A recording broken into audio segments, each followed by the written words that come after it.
పాకిస్తాన్ వాళ్ళు ఎప్పుడు కాశ్మీర్ మాది కాశ్మీర్ మాది అంటే అంటున్నారు కదా, మాది కాదు అని మనం ఏం చేయాలా? జై శ్రీరామ్ అని పేరు పెట్టల్లా. ఇంకో క్వశ్చన్, కర్ణాటకలో ఆటో డ్రైవర్స్ మీద నార్త్ వాళ్ళు వచ్చి ఎప్పుడు గొడవ పడుతుంటారు కదా హిందీలో మాట్లాడి, దానికి ఏం సొల్యూషన్? ಮೀಟರ್ ಬದಲು ಟ್ರಾನ್ಸ್ಲೇಟರ್ ವಾರచ్చు.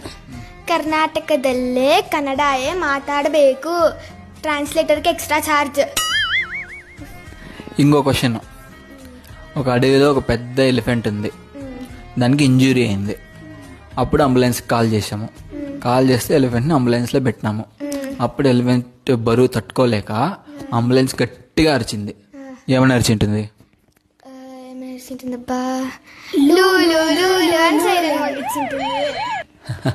నెక్స్ట్ క్వశ్చన్, ఇప్పుడు చెరువు గట్టు మీద ఒక సైడ్ నుంచి ఎర్ర చీమలు వస్తున్నాయి, ఇంకో సైడ్ నుంచి నల్ల చీమలు వస్తున్నాయి. ఒకదానికొకటి ఎదురుపడుకొని నువ్వెందుకు నల్లగా ఉన్నావు, నువ్వెందుకు ఎర్రగా ఉన్నావు అని చీమలు అడిగినాయి.